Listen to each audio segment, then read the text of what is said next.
Hi, and welcome to this week's episode of the Structural Engineering Podcast with Max and Zach. This week, we're talking with Jason Hoover. He's the Senior Director for Structural Solutions with MITEK. After listening to the episode, let us know if you'd ever switch over to engineering sales, or if you currently are in engineering sales, let us know how you like it. Also, if you plan to be in Denver for this year's Steel Conference from March 23rd through the 25th, swing by booth 2203 and meet Jason in person. Now let's get into the episode. My name is Jason Hoover. I am the Senior Director of Structural Solutions at MITEK. So what that means, I manage the side plate and the ultraspan businesses there. So my background is a structural engineer, a licensed professional engineer in Ohio, and a licensed structural engineer in Illinois. So I'm originally from Illinois and graduated from the University of Illinois in Urbana-Champaign. Worked in the Chicago area for a while, and then met a woman from the Cleveland area. So now I'm a person from the Cleveland area. And this episode is about sales and engineering, of course. So I'm curious, if you get a question on the airplane, you have a one-word answer. Are you an engineer or are you in sales? Engineer. I still consider myself a little bit of a reluctant salesman. There are other people out there, including my counterpart that you guys interviewed a few months ago, Ryan Smith. He's kind of a born sales guy. I'm sure we'll talk a little bit more about it today, but I really didn't know what I was doing with my career path, and sales came along and fell into it. So. Great to find a niche in engineering, and I think hopefully in this episode we'll identify, what type of person fits into that sales niche. Even if you went to school for engineering, and you may call yourself an engineer, feel like an engineer, but I think there are a lot of good engineers doing sales, and there should be. So there's a place for that. Right at the beginning here, you kind of gave us a great introduction of yourself. What was it like moving from engineering to sales? Let's start from, maybe your first job all the way to where you are now. Okay. So like I said, I graduated from University of Illinois, moved to Chicago, got a job at a couple consulting firms early in my career, doing just straight up consulting engineering work, design on a lot of light commercial buildings, warehouse stores, things like that. I was thinking about this earlier. I still remember the first time I got a job and I had to calculate an actual structural design on something. It was like completely overwhelming, right? It's like, wait a minute, I'm actually telling somebody how big this needs to be to hold up this joist. And it took me like an hour and a half to design like a ledger angle or something. I remember showing my boss, he's like, that's all you've done in the last hour and a half? I was like, yeah, but something fails, it's on me. So did that kind of work for a while. And then during the older recession, our firm got cut in half pretty much just because we had lost a lot of work. That's an interesting parallel to what I was going to talk about later, but I never really thought about it, that they had put all their eggs into one basket, basically working for a single architect. The architect's relationship with the owner soured. They lost all their business, and that trickled down to us. And so we had 6 engineers and 3 of us got let go because there was literally nothing to do. Prior to that, though, I spent about 3 months just reading books and doing about 15 to 20 hours a week of work. So that wasn't a bad deal. So after that, moved to another firm, still a smaller firm, had 6 engineers and in the Chicago area, and they did about 50% new design and about 50% forensic work. So investigations on structural failures, architectural failures for insurance and other things. So that was really interesting to me. Spent the first 5 years of my career designing things and thinking I know how to hold buildings up, and then spent 6 years learning how buildings actually fail and where the problems were and how to fix them. So that really scratched the itch of my creative brain, and also kind of got me more interested in the construction side of things too. And it was also my first experience with like business development work. So it's a pretty popular model in the consulting industry right now to have a seller-doer type of model. Say a big consulting firm hires or wants to open a new office. You go out there to this new city and you eat what you kill, basically. So you find the work and you do it yourself. This firm that I was working at didn't have that official model, but I was out doing site visits and things and talking with contractors and building up a network, and they started bringing us more work. And that's where I realized, wait a minute, I'm actually contributing to work coming in the door. I was there through 2007, I believe. I was approached by Brian Quinn, who was he was the regional engineer for RAM software. He was looking to get out of that industry, and he actually recruited me to take over for him, fill his old position. So he was a guy I'd known for a few years. I'd seen him in action, and he said, how would you be interested in getting into a sales role? And I said, no, absolutely not. Thanks anyway. And hung up the phone, and then went home that night and was kind of kicking it around. And just the timing at my life at that point, like we were just getting ready to have our first kid. I was like, well, this could give me a little bit of flexibility with childcare and things like that. And the economy was just humming along at that time. So I was like, well, I'll give it a shot for a year and see how it goes. And Worst case, if it doesn't go very well, I can always come back and get a consulting job somewhere. The next year, 2008, was when the economy really took a big collapse. And so it didn't work out quite the way I thought it was. But so I called Brian back a few days later. We started talking, and I was kind of inspired by him. I'd seen his style, and I knew that he was very successful at what he did. We always talk about the pushy salesman stereotype, right? And that's, nobody wants to be seen as this sleazy salesperson who's pushing everyone to do something they don't want. And I saw Brian be successful with his style, and I thought, well, maybe I could make my way there too. So I got started that. So I took a job with Ram Bentley at that time as a regional engineer in the Midwest. That was definitely a 180 for me in my career. I remember going out to the Ram office and talking with my new boss, and he's like, all right, now call up this engineer and ask him if we can go meet with him next week. Now it's just like, what? What are you talking about? Cold call somebody? Absolutely not. It was definitely a hurdle to get over. We got over it pretty quickly, and learned a lot from him. He was more of like a business type of engineer. He was actually a year or two younger than me, but liked the way he managed the business and taught me a lot about going out and teaching this, we called consultative type of sales, which appealed to me. So it wasn't going out hardcore pressure. It was, we were structural engineers going out talking to other structural engineers about how they were doing their work, right, from a design standpoint, even from a business standpoint, and listening a lot, asking a lot of questions. And then if we had a solution from RAM that we could plug in to solve their problem, we could. And so we met with hundreds of engineers every year. And so we built up a knowledge base of how different companies did different things. And so I think a lot of our customers saw us as a resource. They would come to us and ask, well, I know you work with XYZ company in the next town. How do they do this? Or how do they handle this type of issue? So we saw ourselves as more of a resource. Obviously, we were still incentivized to sell stuff, but it was not I never saw it as a transactional, like one-to-one. I'm just trying to push this person to spend money. It was more, I need to build this relationship because they'll see me as this resource and come back in the future. And it turned out to be very successful. So I was there for about 4.5 years, and was looking for something else. I wanted to get back more into the industry, a little bit more into construction and things like that. So I had was looking to other companies around. I wasn't necessarily interested in being just a general product rep, like this consultative kind of thing and talking to people. So I had seen SidePlate around the industry, and I knew they were starting to get a little bit of traction and pushing to move into the East Coast. So I actually approached Henry Gallart, who was the president of SidePlate at the time.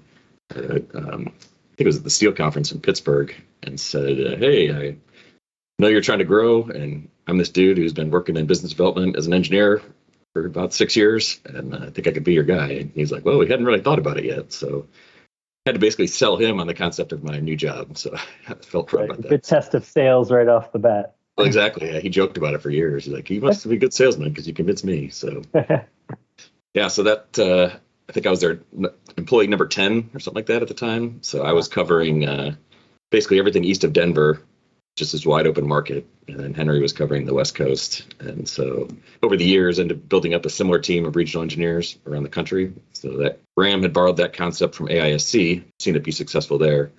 RAM took it. I came from RAM, so I built it into SidePlate as well. And so that's what we've been doing here. And it's been successful. I think we've quadrupled our sales in that time since I started about 10 years ago. And it's been real exciting. So that is so cool. It's quite the spread of a career. I mean, you've really hit every highlight, every little niche of engineering. Yeah, I have. And I try to be conscious of like the basically that bias of thinking that everything's inevitable. Hindsight bias, I think it is. So it's easy to think all these things were obvious. And the story I tell is that I've made this career progression working my way up through sales. And there's just a lot of random things that happened that I happened to try something out, and it worked out for me. So yeah. Did you have any sales experience before making the switch, and even like selling shoes in high school, like anything? Nothing, no. Yeah, that's got to be quite the leap, just to jump into it without knowing that much, I guess. I was wondering about experience. So you had quite a lot of engineering consulting experience before you decided to make the leap into sales. Do you see that as a benefit? Is there maybe a minimum amount of experience that you think is needed? Yeah, it's a good question. I don't know if there's a hard and fast rule. We had a couple of regional engineers at Bentley, well, at least one that was straight out of school. And he didn't have a license, didn't have real world experience. And he struggled a little bit, frankly, but he was also successful after a couple of years, finding his feet under him. I do think having, for this particular type of position, like an engineering sales position, you want to have, I would say, 5 to 7 years experience is usually what I'm looking for when I'm hiring in the design industry. I want to see people that have experienced what a consulting engineer goes through and understand what it takes to see a project through to the end. That is important to me. That makes actually a lot of sense. Is like if you've spent time being the person you're going to have to inevitably sell to, you can come to the table with a whole different perspective on their side of things. So earlier on, you brought up a little bit of work-life balance and flexibility with childcare and having your first kid. Could you kind of elaborate on what is the kind of work-life balance look like for a sales engineer? Yeah, I can speak to my experience. I don't know if it's universal, but generally from the people I know, I think it's pretty consistent. I mean, there's pros and cons, right? Like everything. So the flexibility for most of the people I know in this type of position is that they usually work from home. So they can set their own hours. If they need to step away for a couple hours to take care of something at the house, they can do that. So it's not like they have to talk to their boss about getting out of the office and then going away and everyone giving them dirty looks when you leave at 1 PM. But the flip side of that is you're almost always on, right? So I know some people have talked about having a hard time being motivated when they're at home. I have the opposite problem. I know if I get an email or a call, I'm like, well, the answer is right behind that door in my office. I should just go handle this, and then I'm stuck in there for an hour and a half. So that is something I always talk to younger engineers when they come on board about, like expectations on those types of things. So other benefits I think are setting the own hours is a big one. A lot of times there's better pay, frankly. So you can get motivated by bonuses and based on sales performance and things like that. Bentley, we used to do trips. So if you hit your sales quota for the year, they would take you to some tropical location for like 4 days, all expenses paid. So that was a pretty nice little perk. Again, the flip side is you're always on. You do feel pressure. You have to be able to put up with rejection as well. So I think that's hard for a lot of people to deal with. There are a lot of other benefits downstream we can probably talk about a little bit more later. I'm curious on the quotas. For someone that has not worked in sales, I think that is what I defer to as the stressful thing in sales. Like you must sell 100 side plates a day. Is that, and this could be more generic than MITEK, but are minimum quotas typically built into sales, or is it all perks? Like is selling more better, but there's not really a baseline? Yeah, so it's all across the map. So I've heard, for example, when we were at Bentley, we were 50-50. So we had 50% of our salaries guaranteed, and then 50% was based on sales per month. They would calculate it. I did not like that, frankly, for reasons we probably don't want to get into here. But so when I came to SidePlate, I made it more of a solid salary. And then when you hit the quota, there's a big bonus that goes along with that. So everyone, if they didn't sell anything all year long, they'd still be able to live comfortably. And then hitting the numbers is a big bonus. So that goes all over the place too, because you have some firms that are desperate to grow. So it's something I've learned in my business schooling on the job is that every dollar is not the same. So some firms only care about bringing top line dollars in, filling the bucket with everything you possibly can. Well, particularly at SidePlate recently, we've been taking a much harder look at this and trying to be more strategic about it. So this is going somewhere. Bear with me. So instead of just bumping up your quotas 20% every year just to hit this top line number, we're taking much more of a strategic approach and saying, all right, we're going to grow, but we're going to get the right kind of jobs, and doing these jobs that take a lot of our hours and don't bring as much profit, frankly, we'll be turning away. So it's more efficient, and it's been pretty successful for us the last several years. So it also takes a little bit of pressure off the sales team that they don't feel like they have to desperately try to win every single project out there. It's we're going to come in where we can have an impact. Makes the sale easier too, because we only take jobs where we can usually save money pretty obviously, and win the right kind of projects and right kind of dollars. That's great. Yeah, I imagine. I mean, I'm a fan of the side plate system, and it's probably really nice to sell something where you can come in and show the value right off the bat. You're taking a traditional moment frame system. You're saying, here's how much smaller we can make it. That's probably an easier sell than, this widget's better than that one. So hopefully that makes it a little easier. Yeah, there are quite a few jobs where it's just a slam dunk like that. It's almost that easy. Like, all right, we're saving 400 tons out of this project. Right? So what else is there to talk about? Yeah. We still have to talk about things, of course, but there are other jobs now where it's not, it's not a no-brainer. if we're comparing versus a brace frame or something, maybe the tonnage savings isn't there. And we're pretty open with people now. Like, we don't think there's going to be much savings here. There might be other reasons you want to do side plate because it erects faster, it's going to save you pieces, et cetera, et cetera. But we leave that decision then up to like a general contractor, for example. But again, to your point earlier, we aren't in there just shoving side plate onto every project. Like, we can say, hey, maybe it's a break even, but you might save a couple days in the field. And the contractor's like, well, we had a good experience with you on this last job, so let's do it. Yeah, that's satisfying to me. We interviewed Ron Mays of the U.S.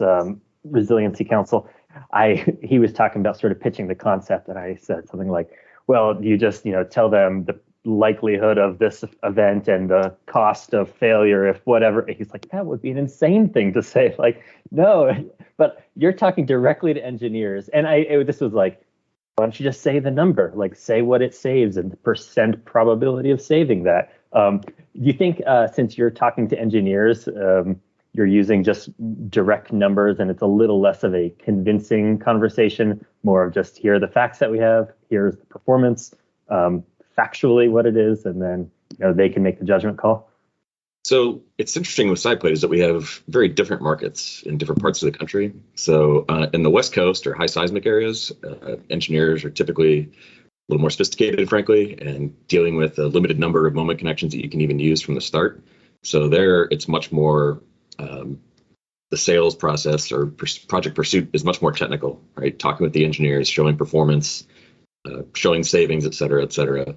And the engineers a lot of times can make those decisions up front and say, this is the way we want to go. We've done some evaluations. Outside of the seismic world, where we're starting to do a lot of our work, about 40% of our work these days is non-seismic projects. In those cases, the engineers are interested, and I've found that they're the easiest to convince. Like, we can show them that side-by-side comparison. Okay, but this is saving this kind of tonnage, and you're going to do some of the lateral analysis for me, take this off my plate. Like, what's not to love? Usually their concern is they don't want to make the decision. They want somebody else to make the decision, particularly on money. They don't want to come in and tell a contractor it's going to save X because the contractor's going to go, you don't know what you're talking about. I'll tell you how much it saves. So out here, we usually, we'll talk to the engineers, give them a high level comparison, and then try to engage with the contractor or steel fabricator from that point. And they're the ones we need to convince with the numbers and help coach them along on the numbers. You brought up at the beginning, kind of your introduction, that you work with someone named Ryan Smith, and he's a different personality than yourself. What is the personality of a typical kind of engineering salesperson? Well, they run the gamut, right? So I've seen, very stereotypical, quiet, introverted engineers who are really focused on numbers come in and do this job and do it okay. It's easy to get caught up in the numbers though sometimes, and understanding that there may not be a hard answer is a tough thing for a lot of engineers to come up with or to deal with. Like, well, how come I can't just do a calculation and figure it out? They're probably probably towards the one end of the spectrum of being less successful in a sales role. Then you've got people like, say, Ryan or other just natural, outgoing, extroverted personalities that want to be out there talking to people. And they can be successful too, because they're usually aggressive and going after a lot of stuff. But they're the ones who usually rub people the wrong way. And eventually people come back and are like, I don't want to deal with that guy anymore. So Ryan and I have a running joke about certain fabricators he's not supposed to talk to because they didn't like Ryan. He's like, I always feel like that guy's trying to sell me something. I'm like, because he is. So yeah, there's definitely a spectrum. Nice. Yeah. So I've always, like I said, I'm actually pretty introverted for the most part, probably very introverted. But I read a book a couple years ago called Quiet by a woman named Susan Cain. You're familiar with it? So it really resonated with me. She was talking about how introverts can fake it for a while, like go out and give a presentation for an hour and a half or joke and network, but then they need some time to recharge. I'm like, this is me, 100%. So I showed that to some people, and a lot of introverted people can be successful in a sales role too, because they will sit back and hear all different sides. They won't make decisions. They aren't jumping to talk in front of everybody. So you'll be in a meeting and they can sit there and absorb data from all the different parties, find out what people are objecting to. And maybe they don't jump out in the meeting and have an answer, but they can strategically answer that later and be successful. I wanted to ask a little bit about training in sales. We get great training in school for engineering, and we come out with some idea of what we should be doing to have a successful project. There's obviously a lot of learning on the job. But switching to sales, is there training in-house that you guys provide if you hire a new engineer? Or on the other side, if someone's looking to get into sales, is there any sort of extracurricular training that they can do to kind of get the foot in the door and feel it out a little bit? Yep, there is no shortage of third-party sales trainings out there. Yeah. Definitely try to sell you on the sales concept. So, yeah, there are, and we've been through some of those, even back at Bentley and at SidePlate. And I mean, frankly, they're kind of corny. They give you some general framework for how to sell things, and they're usually geared towards product sales. So, someone who's going out and trying to do a transactional, you give me this money, I'll give you this product, and I'm competing against a competing product on price, and how do I combat that? And not that those are necessarily bad things to learn, but it's not like an engineering school training where this is how you're going to solve the problem. Go to this third-party training, then apply this to your job. It's a little more esoteric than that. So most of our training at SidePlate's been on the job. Like, a manager or a more experienced regional engineer will go out with the new ones, go out, meet with clients, walk them through several pursuits. And I tell everybody that I hire, I'm like, you're not going to understand this job for at least a year and feel totally comfortable. So just deal with it now. And everyone's like, no, I'm going to get it before then. And then after a year, they're like, yeah, you were right. There's so many different scenarios and personalities and different ways that we can get on projects that just takes experience to learn a lot of that stuff. That's been our general trend. There's technical training and things we do just to understand our business, what we deliver, how we got here. But the sales specific training usually just comes through experience for the most part. This is maybe a little off topic from sales itself. I'm really curious. You've had time in the consulting world. You've met a plethora of different structural engineers, I'm sure. What do you believe makes a good structural engineer? Depends what you mean a good structural engineer, right? There's certainly the SOMs and high-level MKA, TT firms that have extraordinarily highly technical engineers that are phenomenal. And I find very interesting, reading about that type of high-end analytical engineering they do it, and that certainly would be a good engineer in my mind.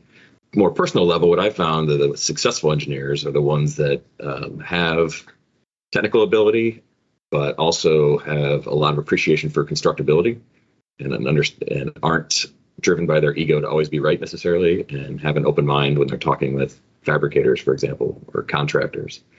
That was one thing I learned. My last consulting job was being out in the field, seeing how things are built, talking with the guys who are actually going to be putting it together. We were very focused on constructability. So when we were doing details for repairing a house or a damaged building, it was like, how's a guy going to get his hand around this wide flange column to put in this nut? Or how are they going to get this thing installed? And everything we detailed and put out on paper had to be buildable. So that to me is, maybe that sounds obvious, but it seems to be an underappreciated quality in recent years. And a lot of the complaints I hear from the construction side is that drawings we get are just thrown together and we don't have time to look at it, and missing information, and they don't know how to build buildings. So I think understanding that someone's got to put our designs together at the end of the day and making that as easy as possible, taking feedback on our designs, I think that's a good engineer. Do you think the industry is moving quicker, slower than normal?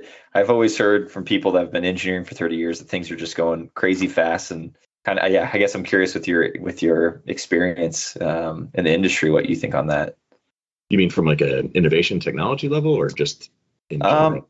Let's do both, but all three: project-based, innovation, just the whole gamut of everything. No, so on the project side, absolutely things are moving faster. Going back to my comment about the fabricator saying engineers don't have enough info on their drawings, it's because engineers say we don't have enough time to draw it, or don't have enough time to detail everything or design everything. So project schedules are absolutely compressed and continue to be. We work with some clients now that are moving at speeds that shouldn't be possible, and very easy for things to get missed. And we're like, well, this can't happen. We can't hit this date. And then we always do. And everyone's like, see, you said you couldn't do it, and now we did. So now we've set our new benchmark. A week sooner, yep. So that is, it keeps things exciting, but that is a concern in the industry, and I don't know how we stop it. And a lot of that's driven by owners who are becoming a lot more sophisticated, and general contractors who are selling themselves to owners that they need to be involved early, and they can have huge influences on the project outcomes, right? So they can, rather than going through that traditional linear design, finish drawings, bid phase, award a contractor, build it, right? That is very rare these days. Everything is being negotiated early on. So these big name contractors are generally getting in front of owners, selling their services, pre-design phase or even an SD and getting awarded, and they're having an influence on the project and pushing these schedules. So like I said, it's not necessarily a bad thing, but it is something new. So obviously technology is moving at an incredible rate. In the industry, obviously Revit and things have taken over. Structural software is becoming more and more sophisticated. Getting like generative components and things. These new AI softwares that are coming out that are designing buildings. We've looked at a couple things where I think there's a product on the market now that actually does like parking lot layouts, and you can just drag the corner of a square, basically optimizes all your parking spots and everything like that. And we worked on a project years ago that was doing something similar with building design. Like you could actually do it with a building, drag it out, do it, space all the members and everything. Product kind of died, but something like that I think is inevitable. I don't think there's a risk to like the engineering profession going away, but it's going to change how we do things. There's always going to need to be some human interaction there, but it's also going to change the skill set that engineers are going to need coming into the workforce. I don't know if that's going to be the harder problem I see. People getting caught up on that, having to learn on the job. With your time at MITEK, how fast have you guys seen yourselves innovating? Well, SidePlate is, they started back in 1994, and it was a purely seismic solution. So it started as a new type of moment connection that solved the problems of the Northridge earthquake. And that was a new innovation at that time. And that's pretty much that same SidePlate connection is what they used for 15 years. They would do just a handful of seismic hospitals in particular a year, and it was a pretty small company. Right before I joined is when they had their second major innovation, which was they called SidePlate Frame, which was a new configuration for how it got built. And again, going back to what I said earlier, listening to fabricators and erectors who were actually building the SidePlate connections, Henry and some of the other early SidePlate guys were pretty open that they were blocking their ears and not really listening to the construction community because we're the engineers, we know what we're doing, we designed it, just go build it. So they kind of took a step back, opened their ears a little bit more, listened to the industry, and then came out with this new thing. But it took 15 years before they came out with that technology. I joined in 2011, and then I was pushing for a bolted connection. So we really accelerated from that point. We've come out with a field bolted connection. And then we have an all bolted connection that has no welding at all, bolted in the shop, bolted in the field. We also have biaxial connections that are all bolted as well. And so that pace of innovation just in the 10 years I've been here is certainly escalated.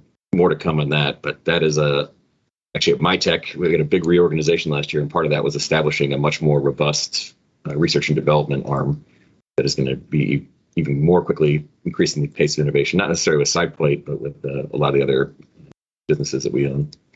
Very cool. That is definitely a trend.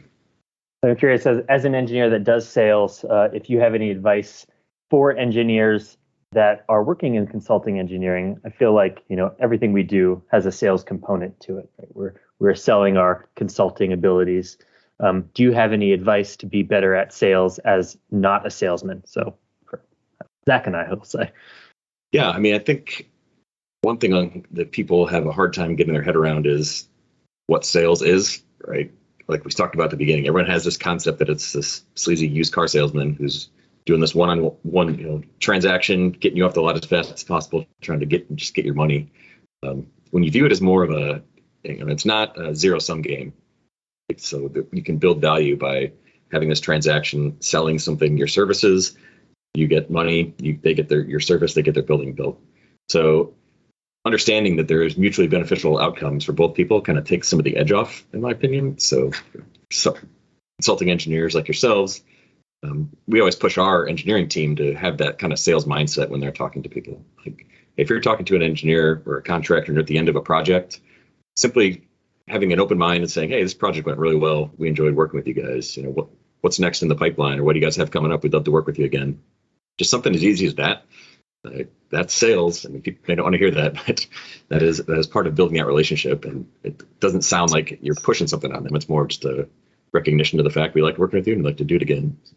We've been trying to push this business development mindset. It's been somewhat unsuccessful, frankly, but trying to push people to have it in the back of your mind, even those type of conversations. You guys are design engineers, are talking to clients every day, and we should be at least aware of projects they have coming up, or what's going well. Would they use us again? Why not? Why they recommend us to somebody else? Those kind of things. That's a great answer. The last firm I was at, I think, did a very good job reminding design engineers that they were kind of the first line of sales, essentially. Not only just doing a good job, but you're the primary contact a lot of times, or the most frequent contact at least. So just the little day-to-day things can really mean a lot in the big picture of getting the next project. So how did they do that to you? Did they give you training? No, we didn't have any specific training. I think that would be great. But I think just saying, don't forget to do a good job because it matters for the next time. Yeah, true. As we all know, you mess one thing up, that's a lot harder to get back than 10 good things. Yep.